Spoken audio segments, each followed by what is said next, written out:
que es, creo que a partir de noticias teóricas, lo que es a las hormonas sexuales, ¿no ve? Entonces hoy día vamos a llevar lo que es la fisiología femenina y hormonas femeninas, pero sin embargo una partecita nomás. El día lunes van a llevar específicamente sobre las hormonas sexuales femeninas, estrógenos, progesterona, FSH, LH y las gonadotrofinas, ¿ya? Pero hoy día vamos a abarcar un poquito introducción en anatomía y un poquito parte de, en este caso, ovogenia. Es lo que me toca, pues no puedo hablar más. ¿Cuál es, o sea, qué es lo que esperamos? ¿No ve? Describan la localización, estructura y funciones de órganos del aparato reproductor femenino. Cada uno. Esto es repetir lo que han llevado el primer año, ¿no ve? Embrio, anato, histo, todo eso. Analizar el proceso de ovogénesis en los ovarios. Están llevados en embrio y en histo. ¿Listo? Eso es lo que vamos a hacer aquí. Otra vez. Órganos. Mira, ustedes por anatomía conocen que el aparato genital femenino está constituido por dos, se divide en dos, ¿no ve? Unos que son internos y otros que son externos. ¿Ya? Entonces, otros son primarios, secundarios, son varias divisiones que existen. Pero en general, ¿qué es lo que tenemos que saber? ¿No? ¿De cuáles son los órganos que participan en la reproducción? ¿Y cuáles son los órganos que participan, por ejemplo, en la actividad sexual? Ya, todas esas cosas. Tenemos que diferenciar fisiológicamente. Para anatomía sabemos que está por útero, etc. Pero fisiológicamente, ¿cuáles participan en la reproducción? Ahí hablamos de los ovarios, trompas, oviductos y el útero. ¿No ve? El resto, nada. Ya, esos son los órganos que participan en la reproducción. Sin embargo, en otras acciones, por ejemplo, la actividad sexual estará la vagina, ¿no ve? Y glándulas, por ejemplo, anexas, el clítoris, etc. O en este caso, el pene, ¿ya? O en general llamamos la masa, la vulva, ¿no ve? Que es el concepto por labios, pubis, ¿no ve? Labios mayores, menores, el clítoris, etc. ¿Ya? El intrito vaginal más, eso es la vulva.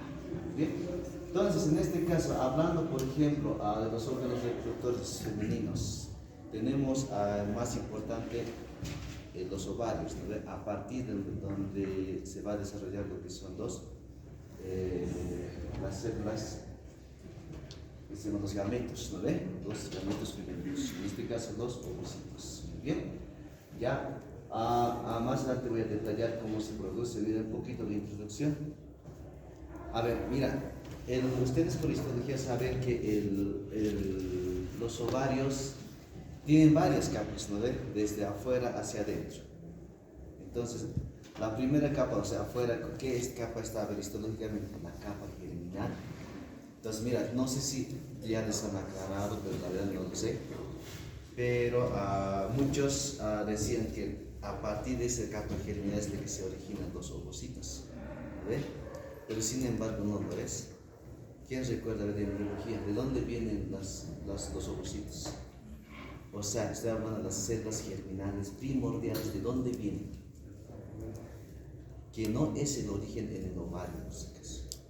El ovario tiene su capa germinal. ¿Por qué su capa germinal? Porque ahí es donde se van a asentar estos ovocitos que se llaman folículos primordiales, ¿ya? Y a partir de ahí se van a desarrollar estos, se van a madurar en esa región. Pero sin embargo, esa capa germinal o célula germinal del ovario no es que va a dar origen a los ovocitos, ¿ya? Entonces, a ver, iremos avanzando. Entonces, en general, por favor, recuerden órganos reproductores, ¿ve? Ovarios, trombos uterinas y el resto es más para actividad sexual, ¿ya? Esto es un corte histológico, ¿no ve? Anatomía, ¿no ve? Mira, esto es un esquema. Aquí está el útero, mira, si se dan cuenta, esto es la vejiga, ¿no ve? Aquí está el útero. Entonces, ¿por qué decimos anteversoflexión y retroversión? ¿Por qué decimos? ¿Cuál es la posición anatómica normal del útero? Mira, es que yo tengo que saber estas cosas. Mira, un simple procedimiento, por ejemplo, de toma de Papa Nicolau o para toma de virus del papiloma humano, Yo anatómicamente tengo que identificar a una mujer, digamos, en qué orientación está su cuerpo uterino y el cuello uterino. Y pues está, ahí influirán, por ejemplo, si es nudípara, pípara, multípara, etc. ¿Ve? O si no se ha tenido alguna cirugía del piso pélvico o del útero. Entonces, mira que si se fijan aquí, como que el cuerpo del útero está montado encima de la vejiga.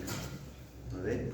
Y en general, muchachos, mira, ¿por qué hace el ginecólogo tacto vaginal o tacto bimanual? ¿Por qué hace? ¿Por qué solamente, digamos, no hacemos tacto vaginal y por qué con otra mano encima del abdomen o del pubis presionamos?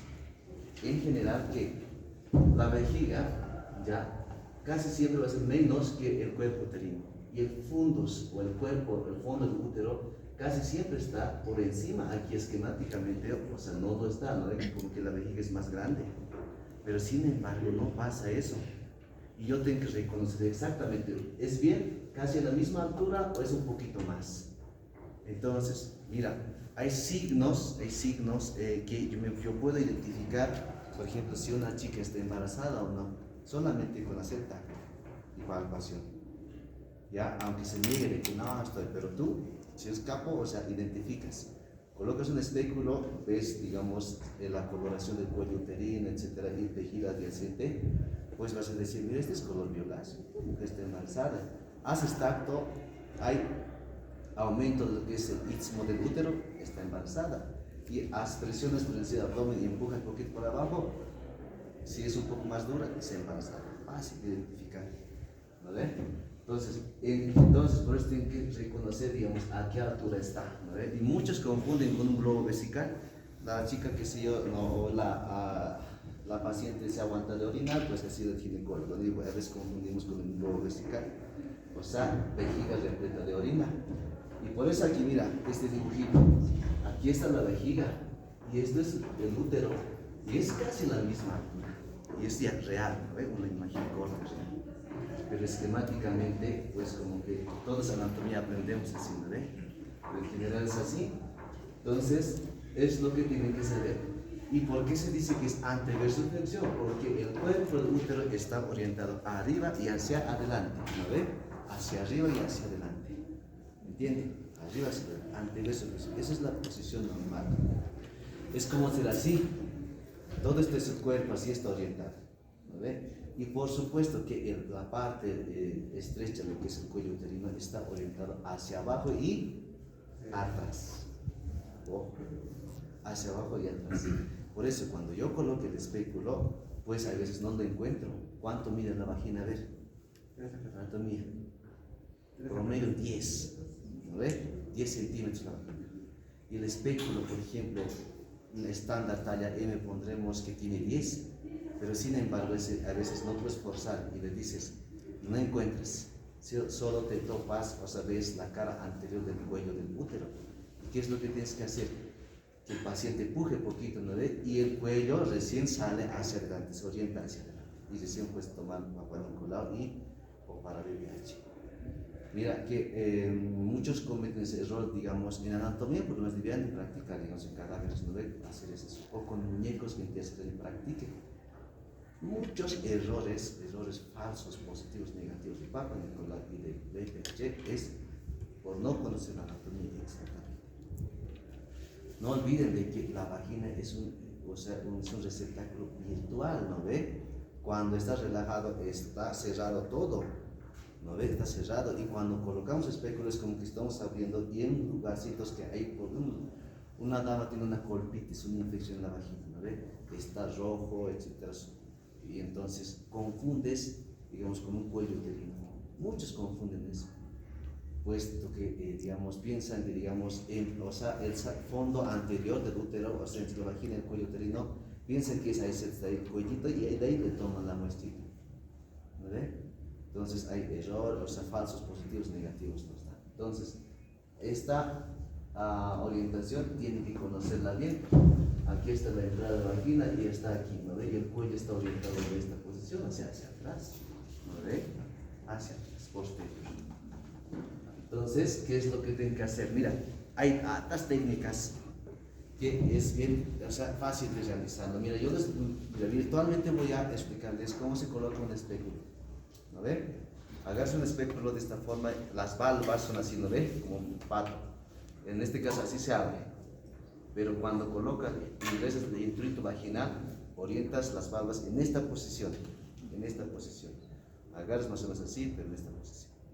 Colocas una tercera, una parte de la tercera, o sea, lo divides las valvas en 3/3, ya, como esto, digamos, en 3, ¿no ve? Ingresa este tercio, en esta posición, haces girar, en esta posición, y luego empujas. No lo dices al paciente que empuje. Ojo, muchos dicen, empuje por favor. No se hace, ¿por qué? Paciente, imagínate que tiene un descenso, o sea, descenso del útero, ¿ya? Al tener descenso del útero, tiene el cuello uterino totalmente destruido por relaciones sexuales o traumatismos, etc. ¿Entiendes? O por tener descenso ha sufrido un montón de infecciones, porque por vía, como el meato uretral starcitos, ¿no ve? Entre los labios menores, pues fácilmente se ingresan los gérmenes. Por ejemplo, Escherichia coli, ¿no ve? Entonces, ¿qué es lo que va a pasar? Va a colonizar esto, va a superar al microorganismo o microbiota que existe en la vagina, que son los bacilos de Doderlein, ¿ve? Supera eso, se produce una colpitis y está sangrada la vagina. Peor todavía, el cuello uterino totalmente sangrado, porque el pH de la vagina se ha alterado y está irritado totalmente. Es más, voy a sumarlo ahí, que durante el desarrollo embrionario, por ejemplo, ¿cómo es? A ver, facilito, ¿no ve? El útero, por ejemplo, el cuello uterino está hacia adentro, ¿no ve? Pero a medida que va desarrollando la mujer, va saliendo hacia afuera, así. ¿Qué se llama eso? A ver, ya saben estas cosas. Ectropio, ¿lo ve o no? ¿O no nos han enseñado en embriología, anatomía? Ectropio, ¿qué significa? Que una parte del... Con esto. A ver si encuentro imagen del útero, etc. Aquí está. Fíjense, aquí está el cuerpo del útero, aquí está el cuello, ¿ve? La parte del cuello uterino es generalmente glándulas mucosas, ¿no ve? Entonces, durante el desarrollo de una mujer, ¿entienden? Esta parte de aquí está aquí adentro, para que se imaginen, ¿ya? Está aquí adentro, esta parte de aquí. A medida que va creciendo una chica o una dama, una pacientita, va saliendo hacia afuera, ¿ya? Va saliendo esto de aquí hacia afuera. Entonces, y se queda ahí más o menos, ¿ya? ¿Y qué significa esto? ¿Qué epitelio tiene? A ver aquí, histología. Cilíndrico o no, cilíndrico, es cilíndrico y tiene glándulas. Sin embargo, afuera de la vagina, ¿qué epitelio tiene? Plano, ¿no ve? Estratificado, no queratinizado, ¿o no? Entonces, ¿qué es lo que pasa? El pH es aquí, ácido, ¿no ve? Y esas células planas resisten a eso, no pasa nada. Pero estas células cilíndricas que no están nunca expuestas a la mucosa vaginal, por ejemplo, al pH vaginal, al salir lo van a irritar, es como que irrita, lo va quemando, digamos, esa acidez de la vagina, esas células. ¿Qué hacen las células ciliadas o cilíndricas? Se transforman, ¿no ve? Cambian, o sea, de lo que eran cilíndricas se vuelven cúbicas, finalmente planas. A ese lugar le llamamos en anatomía zona de transición, ¿ya? Entonces, un pacientito que tiene, por ejemplo, descenso del útero, pues esto va a ser mucho mayor. Si un paciente ha tenido más de 3 hijos, esta ectropio, salida de esta mucosa hacia afuera, es mucho más veloz. ¿Entienden? Multípara, mucho más veloz. Si ha tenido negrados consecutivos, abortos consecutivos, igual, mucho peor, ¿ya? Entonces, por esa razón, y este lugar, imagínense que además por aquí han ingresado bacterias, ¿no ve? Bacterias, y pues está colonizando, y aquí está totalmente irritado y sangrando. Si yo le digo al paciente, cuando tomo muestra, o quiero hacer Papá Nicolau, o quiero hacer examen ginecológico por espectroscopía, pujo, o sea que puje en ese momento, pues, ¿qué va a hacer? La valva lo va a irritar y va a sangrar alto, va a sangrar. Y pues para pruebas específicas como para el virus de papiloma humano, pues el contenido hemático inhibe, por ejemplo, la extracción del material genético de esa muestra. Entonces, lo ideal que se recomienda, por eso se recomienda que no esté en su periodo menstrual, que no hayan pedido, que no estén colocándose óvulos, ¿no? Para tratamientos, etcétera, o no se hayan aseado, etcétera. Entonces, ojo, mira, una parte de esto ingresa del espéculo, recién hago girar y voy empujando, sin al paciente que respire normal, ¿no ve? No le digo que empuje, ¿ya? Y cuando ya ingresan los 2/3, ¿ya? Voy abriendo recién. Al abrir, mira, casi ya los 10 centímetros casi los tengo, solo me falta unos 3 centímetros más o menos, ¿no ve? Entonces ya muchas veces se visualiza ya el cuello, la pared antes del cuello. Y al abrir poquito, la valva superior hace fuerza de que jale la pared anterior de la vagina y automáticamente se retrae lo que es al cuello uterino. Y fácil se visualiza. Pero cuando no sucede eso, por ejemplo, las pacientes que tienen vagina profunda, por ejemplo, más de 10 centímetros, y el cuello está mucho más atrás. Imagínense que yo he utilizado un espéculo M de 10 centímetros, digamos. ¿Ya? Eso, ¿cómo puedo yo saber yo qué espéculo puedo utilizar? Haciendo maniobras, por ejemplo, haciendo este puño, por ejemplo, como la paciente está así, las piernas abiertas, pongo esto. Si esto choca todo el pubis, todo esto ocupa el pubis, significa que tiene una vagina profunda. Entonces yo disimular, no lo voy a hacer, la voy a medir, no ve, ni hacer tacto, no ve. Entonces, ¿qué es lo que tengo que hacer? Disimuladamente el paciente está ahí tranquilo, relajado, pues, ¿no ve? Disimuladamente, no. Entonces esto ya choca entre las piernas, digamos, ni siquiera choca la pared. Entonces, no, pues, esta es vagina quizás no es profunda, pues lo voy a lastimar si utilizo uno de él, digamos. Entonces usaré uno M y uno S, si ¿ve? No importa por si acaso la constitución o la estatura de la paciente. Ojo, una que mide, digamos, unos 50, una dama puede tener una vagina profunda. Ojo, ¿ya? La clave es anatomía, se reconoce esas cosas. Entonces, puede sufrir irritación a ese lugar, por ejemplo, ¿no? Y puede ser sangrado el paciente se va a quejar, uy, me han lastimado, que me han hecho sangrar, todo un problema, ¿no ve? Esas cosas. Entonces, a ver, retrocederemos atrás.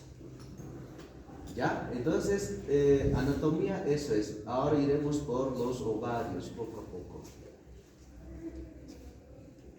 Aprovechando estas imágenes, mira, por ejemplo, ¿cómo están sostenidos, por ejemplo, ¿no ve? Los órganos reproductores femeninos? En general es por el piso pélvico, ¿ya? Por el piso pélvico, que sería esta en realidad, ¿no ve? Que tiene forma de rombo, que tiene dos triángulos, una anterior y una posterior, ¿no ve? Anterior se llama urogenital, posterior se llama triángulo anal, ¿no ve? Entonces ya por anatomía conocen qué músculos conforman el triángulo anterior y el posterior. Ambos, en general, ambos triángulos conforman el piso pélvico. Si por alguna situación, por ejemplo, la señora es albañil o no sé, qué sé yo, un trabajo forzado, se debilita este piso pélvico, o el paciente es multípara, se debilita este piso pélvico, o el paciente sufre mucho de estreñimiento o constipación crónica, también se va a debilitar. ¿En qué pacientes vería? A ver, ¿qué síndrome o qué enfermedad endocrinológica que sufre estreñimiento? A ver, veamos ahí va.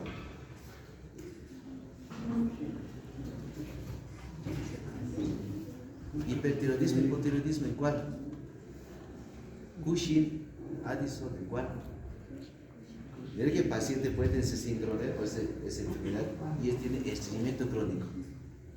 Y tanto que va al baño, está horas sentado hasta que debilita el piso pélvico.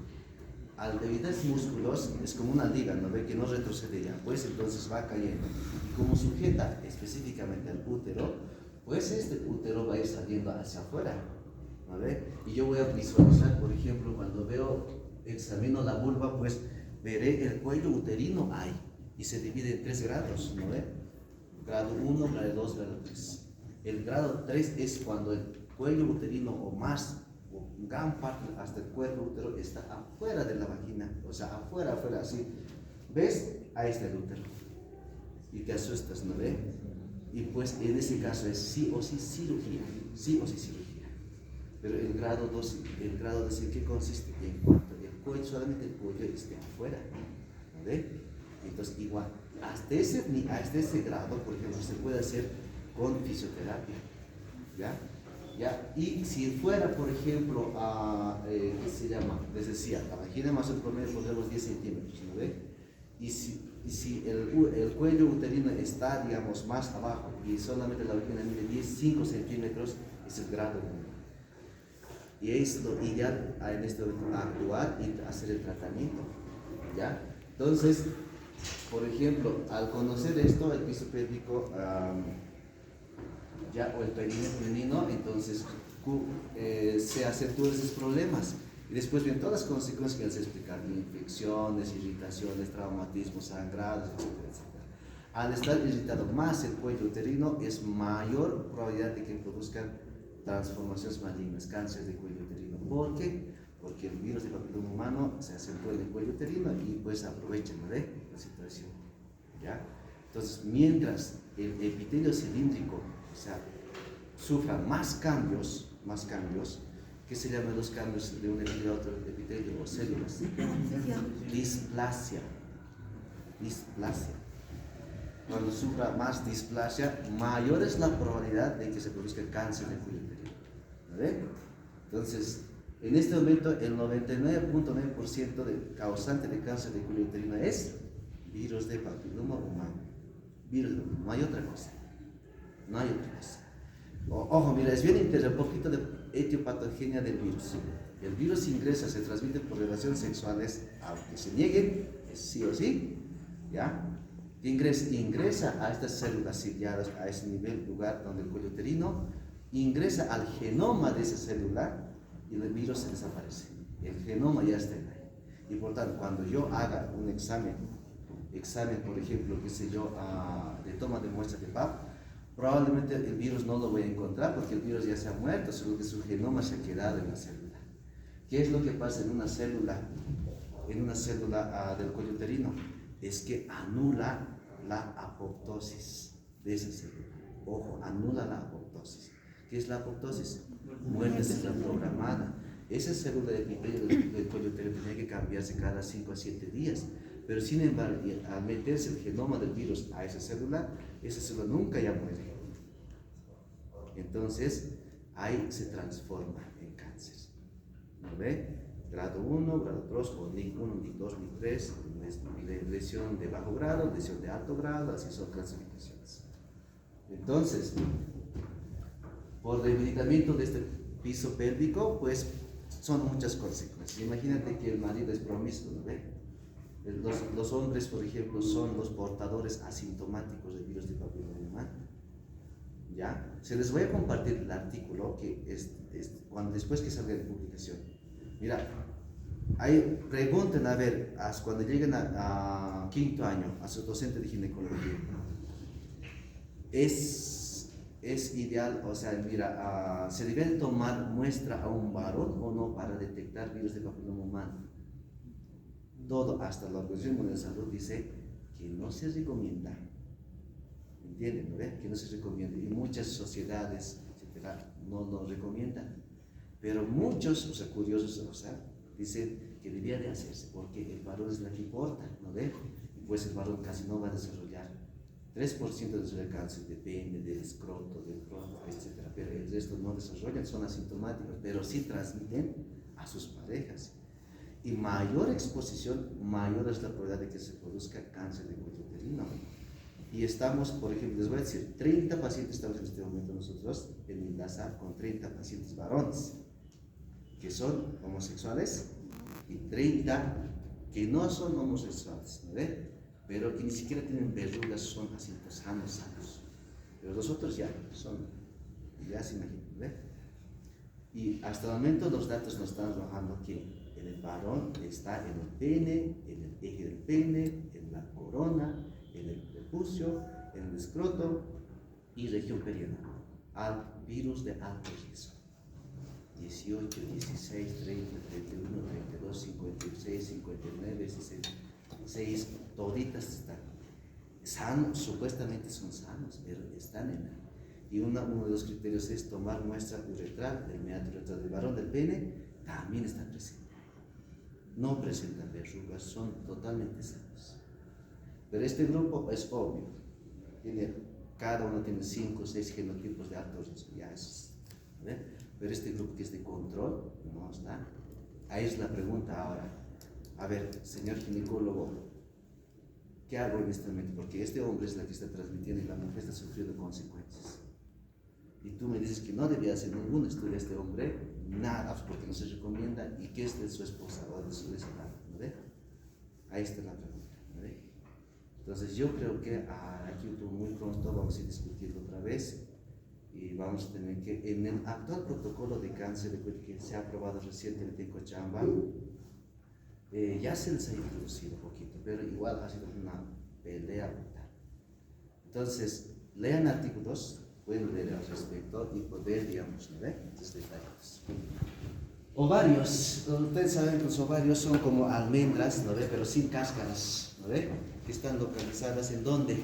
En las fosas ilíacas, ambos lados de trompas uterinas, etcétera, que están sujetas por muchos ligamentos, ¿no ve? Propios del útero, de parte de lo que es el mesoovario, que corresponde, que es la continuación del ligamento anchos del útero, ¿no ve? ¿O no?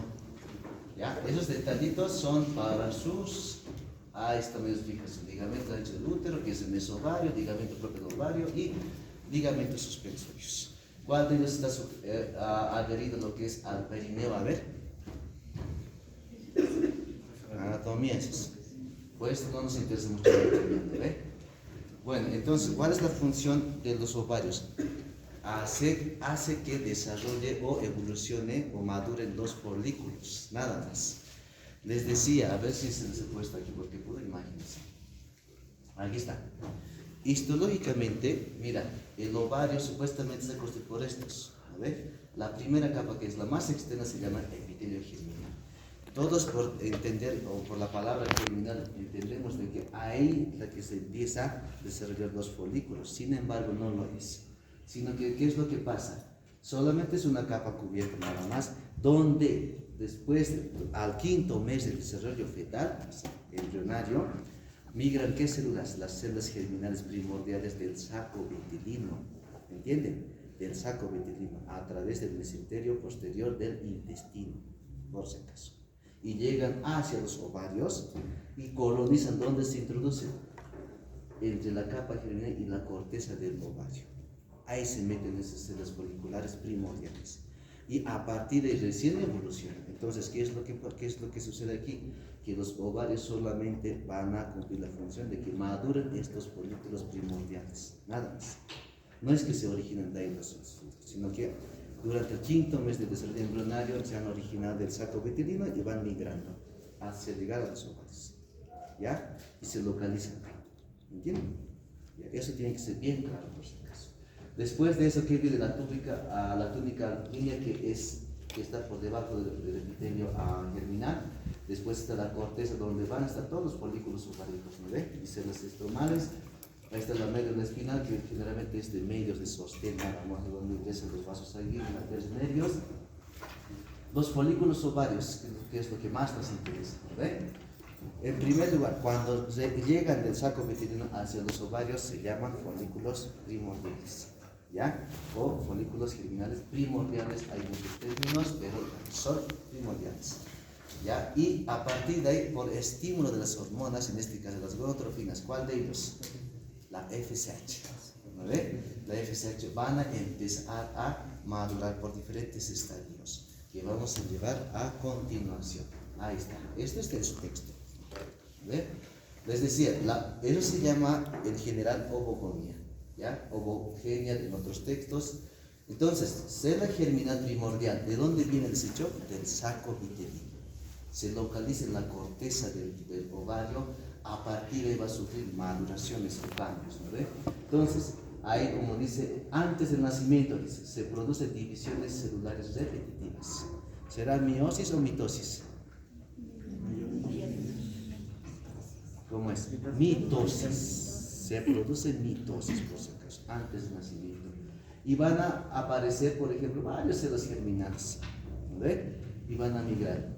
Migran la corteza estas células porque no están en el ovario para producirse meiosis. Ojo, estos están en el saco vitelino, ahí se dividen un montón de divisiones mitóticas. Después de eso migran hacia la corteza ovárica y llegan como células germinales primordiales. Y al llegar a eso, está rodeado por una coronita de células, ¿no ves? De la granulosa, ¿ya? Una capa de células granuladas. Y cambian de nombre, se llaman ovogonias. Y o también llamado óvulo primordial. Hasta ahí, ¿ya? Eso ya produce en la corteza. Y de ahí nos podemos venir a este lado, mira, para el desarrollo. Si no, de ahí podemos continuar también. Vendremos a este lado. Las ovogonias, por estímulo hormonal que es la FSH, van a cambiar, ¿no? Van a madurar.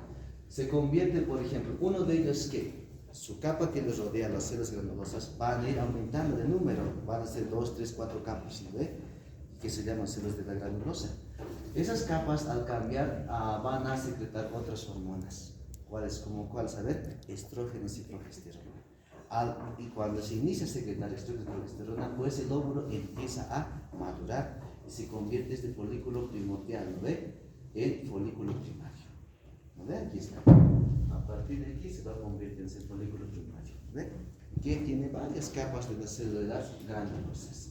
Y se continúa la maduración, pues continuará en un folículo preovulatorio o maduro, ¿no ve? ¿Qué es lo que pasa? Entre las células, entre los segmentos de las células granulosas aparecen pequeños espacios, ¿no ve? Donde pequeñas lagunas para formar un antro, ¿no ve? Es la fase, ¿qué se llama esto? El antro del desarrollo folicular.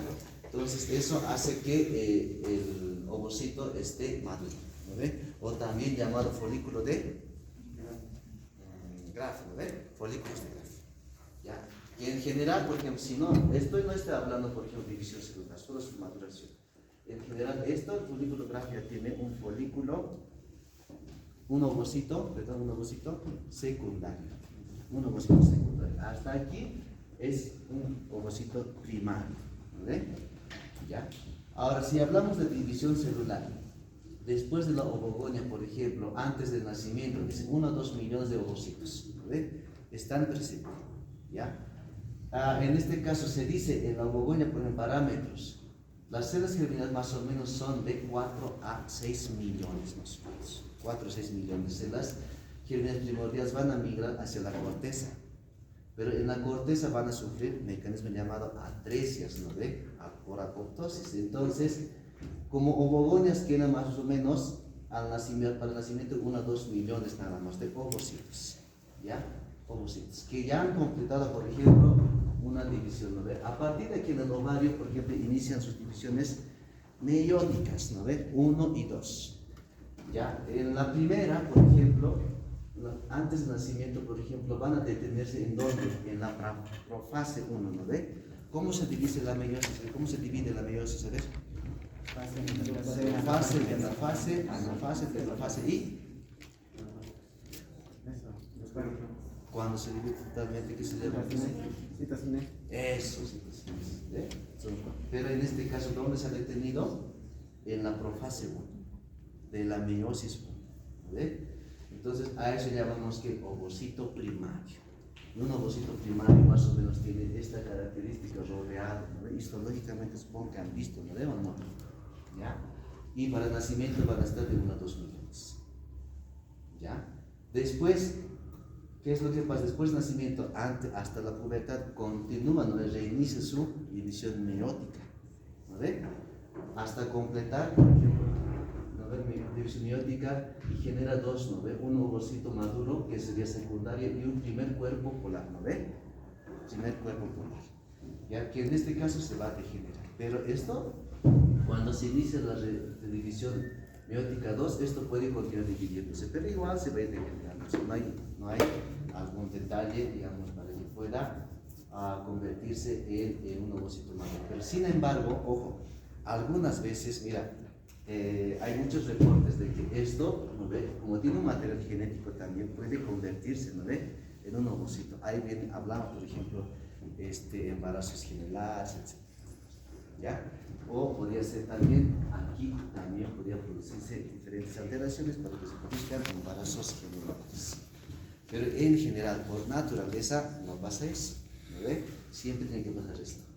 un ovocito maduro que ha adquirido, o es como se llama, lo ha acaparado mayor cantidad de citoplasma aquí para que ese citoplasma pueda nutrir a este ovocito más núcleo, ¿ve? Sin embargo, es de menor cantidad de citoplasma.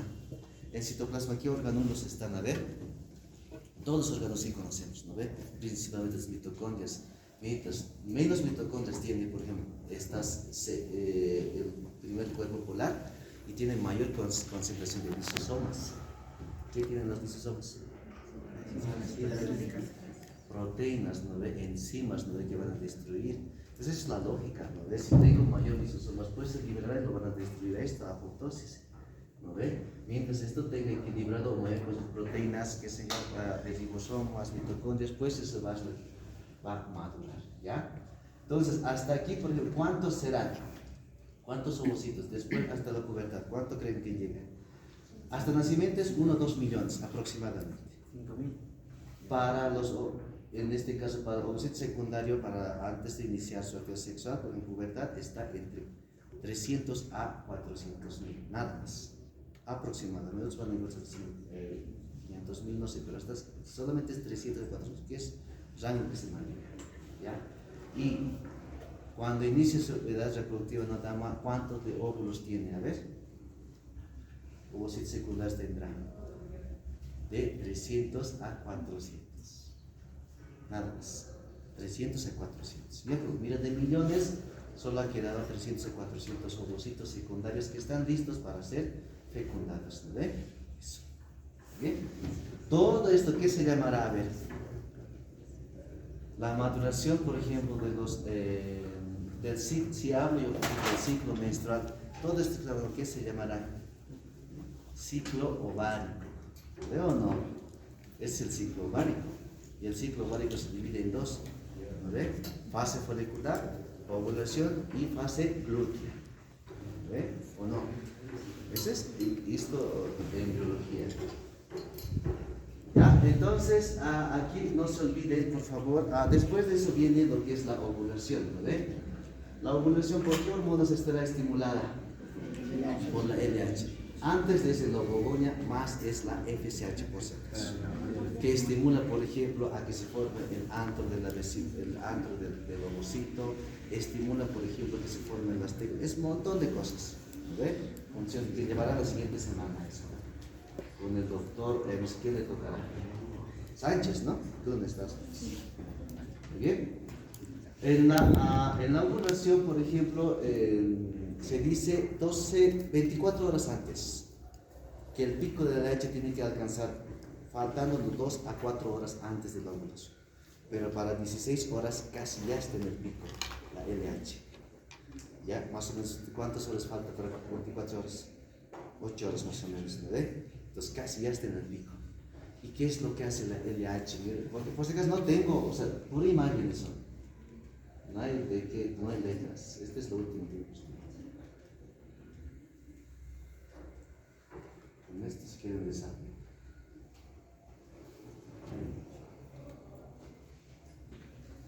Con esto, mira. Hemos dicho, ¿no ve? La ovogonia es general para que podamos pasar a otra diapositiva. La ovogonia es la maduración de las células germinales que han migrado hasta convertirse en ovocitos maduros, ¿no ve? En este caso, ovocitos secundarios. Listo, hasta ahí no más es nada. Y nos vamos de ahí. Estas son las maduraciones que se producen, tecas, etc. Por ejemplo, el cuerpo albicans, porque cómo se convierte, ahí está, porque histológicamente están vistas esta región, ¿o no? ¿Cómo puedes diferenciar? Mirar células de la granulosa, el antro, la corona radial, zona pelúcida, etc. ¿no? A estas cositas tienen que saber bien, ¿no? Cómo los sulfuros, ¿no? Generalmente un ovocito maduro, ya secundario, ya este es un folículo maduro, el ovocito maduro secundario, siempre está unido a ¿qué? A las células granulosas, casi siempre. No basta este ovocito solito aquí en el centro como núcleo, casi no lo es. Pero ¿cuál es el segmento que lo une entre el ovocito y la célula granulosa? Se llama cúmulos opuros. Ese es cúmulos opuros, por ejemplo, igual recibe estímulo hormonal, en ese caso de la FSH. ¿Ya? Y los nutrientes, como que puedan, para que entiendan, pasan, aquí están, ¿no? Y pueden tener que alimentar. Si no hubiera estos cúmulos opuros, a veces se degenera Y a partir de ahí a veces inician lo que son los quistes, ¿ya? Los quistes, ¿bien? Esas cositas ya son apenas de color radial, eso ya saben, ¿no? A ver, con la ovulación, ¿con cuál de las capas sale el ovocito? Corona radial y la zona pelúcida, ¿no ve? A ver, la zona pelúcida, ¿por qué está constituida? Estoy preguntando para que no se olviden, porque si yo voy a hablar, nunca van a recordar, ¿no ve? A ver, ¿por qué creen? ¿Qué parte de estas capas es la que identifica a la especie? Porque el espermatozoide llega, ¿no ve? Imagínense, coloquen un espermatozoide de otro, de un mono, qué sé yo, ¿no ve? A más rápidos de fecundación, ¿por qué? A ver, ¿cuál de las capas le dirá? A ver, tú no eres del humano, eres del primate, no qué sé yo. Otra pregunta. En la membrana celular, ¿qué estructura o qué componente o qué compuestos identifica la especie? Glucocáliz. ¿Por qué está constituido de glucocáliz? Glucoproteínas. ¿Ya? Sí, por ejemplo. Hidratos de Carbohidratos. proteoglucanos. ¿O no? Ya hemos leído ese primer rote. Eso tienen que recordar bien. Aquí lo mismo pasa. La zona pelúcida está constituida por esos compuestos. ¿Me entienden? Entonces la zona les va a decir, alta, un ratito, vos no eres de, ¿no ve? No eres de mi esposa.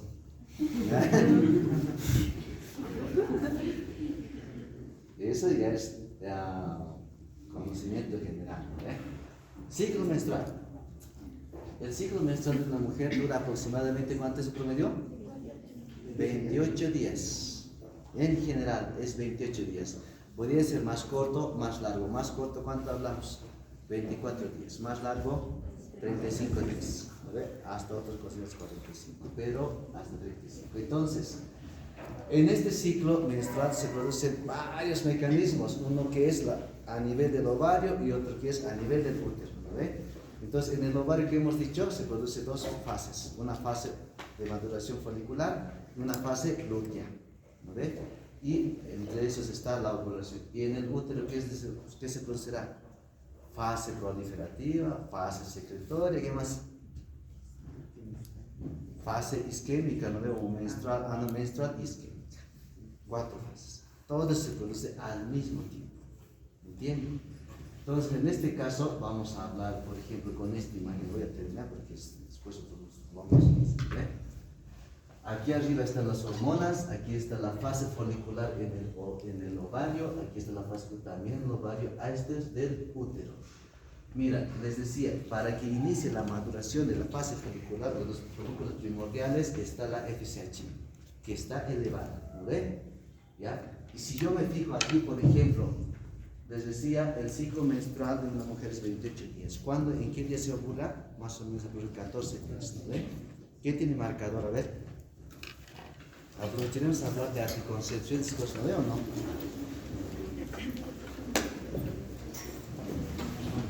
Escúchenme, ciclo menstrual, ¿no ves? Ciclo menstrual. Entonces, el ciclo menstrual significa que inicia de un punto, después termina y vuelve a iniciarse, ¿no? Ese es el ciclo. Entonces, en un ciclo menstrual, una dama, por ejemplo, aproximadamente que es de 28 días. 28 días. La mitad de eso va a ser día 14, ¿no ve? Donde se produce la ovulación, ¿ya? Esto por estímulo de la LH. Sin embargo, antes de eso, ¿qué se va a producir? En este caso, si hablo de los ovarios, la fase folicular y la fase glútea. Si hubiera embarazo, la fase glútea continúa a este lado más. ¿Ya? Sin embargo, cuando no hay fecundación, pues casi generalmente es hasta aquí, hasta el día 14. Y que más o menos para 28 días la fase glútea ya terminando, pues al cuerpo se aprecia que se vuelve, ¿ya? Entonces, cuando, una mujer puede quedar embarazada es el día 14, ¿no ve?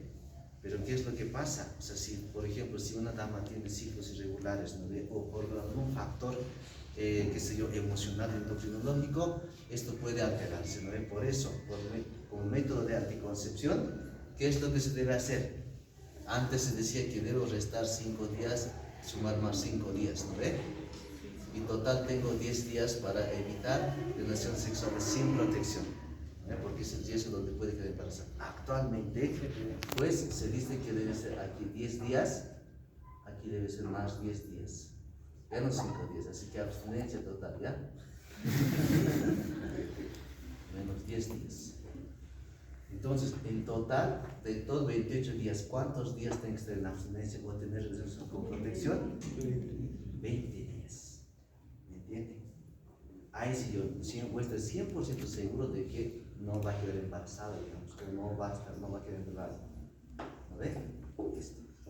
Esto tienen que conocer bien. ¿Cuál es la explicación de que esto sea más 10 días, menos 10 días? ¿Cuánto tiempo dura? ¿Cuánto tiempo sobrevive el óvulo y el espermatozoide? ¿Cuál de ellos sobrevive mucho más tiempo? A ver, ¿el óvulo o el espermatozoide? ¿Cuánto tiempo? ¿Cómo es? El óvulo, por si acaso, se ha visto que sobrevive 7 días. 7 días. Mira, si yo le he dicho al paciente a mí, dentro de charla en el consultorio, señora, usted tiene que cuidarse, tiene 14, tal fecha es, hasta tal fecha te vas a cuidar, porque 5 días antes es. Pero mi óvulo, antes, digamos, o sea, de aquí sobrevive más de 5 días. Aunque está debilitado, pero sí que puede sufrir fecundaciones, ¿ve? Está apto para ser fecundado. Y pues la señora se ha cuidado 5 días más del día 14, pero después de 2 días de relaciones sexuales, ha quedado embarazada. Y te digan, no, tomar tu hijo, te dicen, ¿no? Entonces, se ha visto de que el óvulo casi sobrevive más de 5 días, en la mayoría de los casos, ¿ya? Y podemos ir buscando, no es una incógnita o no. Doctor no está fumando, buscaremos artículos, ¿no? ¿O no? Y vayan buscando, ¿no ve? Van a buscar de la reproducción en revista Nature. En ahí está todo. En Pablo no lo encontrarán. En revista Nature. Ahí está, ¿ya? Entonces, aquí se producen diferentes mecanismos. Entonces, nos vamos aquí. La FSH, por ejemplo, está elevada en las primeras etapas, primeros días del ciclo menstrual. ¿Cuándo consideramos primer día? Yo todos los días pregunto a mis pacientitas, les digo, ¿cuándo se pregunta la primera fecha de menstruación? Siempre preguntamos eso, ¿no ve? ¿Qué te responden? Aquí, por ejemplo, es el día 1, ya aparece la primera gotita, ¿no ve? Manchitas en su ropa interior. Ya, pero cuando preguntas tú eso, ¿qué te responden? Cuando ha terminado su menstruación, siempre te responden eso, ¿no ve? ¿Cuándo es tu fecha de menstruación? Ha sido el 5 de, no sé, agosto. Pero ¿cuándo te has manchado? Ah, no, ha sido el 1 de agosto. Ah, entonces, si yo cuento desde el 5, pues totalmente se va a alterar esto. El día 14. Pues no voy a poder manejar bien, o sea, la orientación sexual, no voy para nada. Entonces, siempre ustedes digan a su paciente en qué día le ha aparecido primeras manchitas o ha manchado su ropa interior, ¿vale? A tal fecha. A partir de ahí, por ejemplo, no sé, 3 a 5 días, la mayoría no es dura, ¿no ve? Entonces, pero la primera siempre es, ¿ya? Entonces, nos vamos al día 1. En el día 1, mira, si se fijan, buscamos aquí FSH. Ahí está FSH, ¿no ve? Para el día 0, por ejemplo, mira, está más o menos alcanzando el pico, ¿no ve? Les decía, para maduración es el FSH.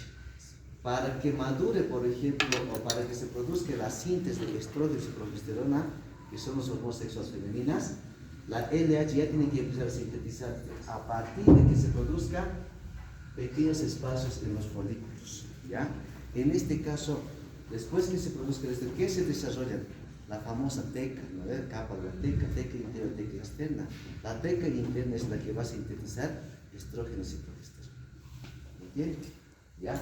Principalmente, ¿cuál? El estradiol, famoso. Esa es la más importante, el estradiol, que va a estimular, por ejemplo, por una retroalimentación positiva ¿a quién? Hacia la hipófisis, ¿no? Y a la anterior, para que se sintetice, se libere gran cantidad de LH, los estrógenos. Y el LH, miren cómo se dan cuenta, ¿ya?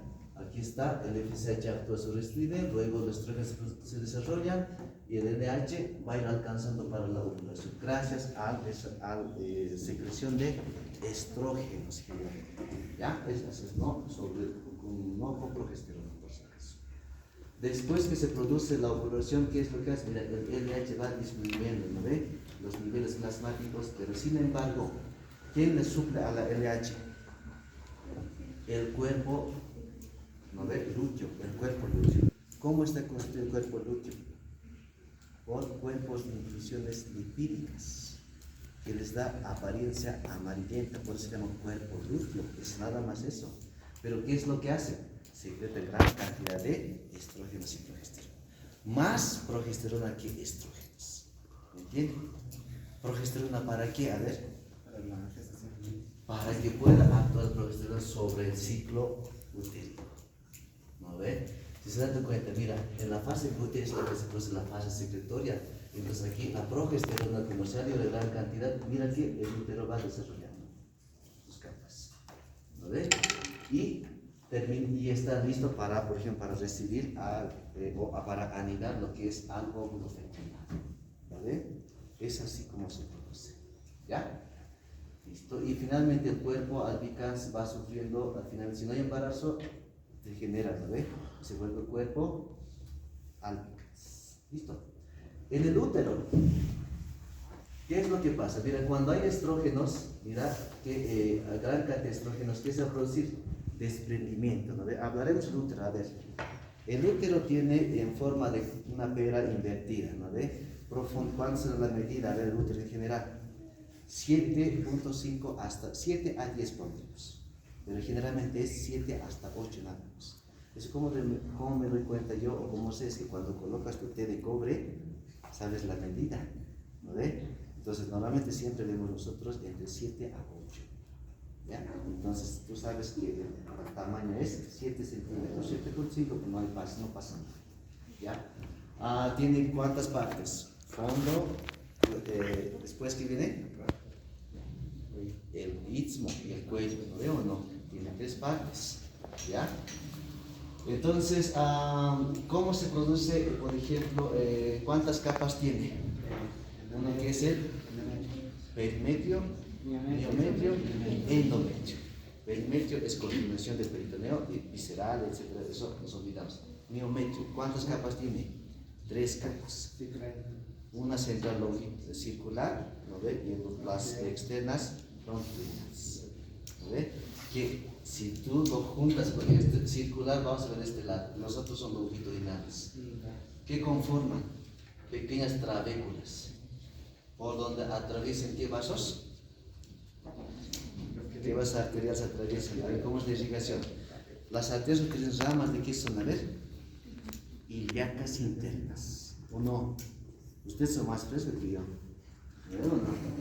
Ilíacas internas, ¿en qué se caracterizan? Ingresan al útero, llegan al miometrio, se convierten en arterias arqueadas o no. Después se convierten en arterias radiales, ¿o no? Las arterias radiales ya abarcan lo que es hasta la capa, casi a la parte inicial del endometrio, la capa interna, ¿ya? Y de la capa interna después nacen ¿qué? Las arterias, famosas arterias, ¿qué se desprende de la menstruación? ¿Arterias espirales o no? Oh, si no se les sabe las cosas, ¿cómo puedo hablar de ese tema? Ya, ¿qué importa? Hablaremos, sí. Mira, que estas fibras musculares del útero forman trabéculas entrelazadas.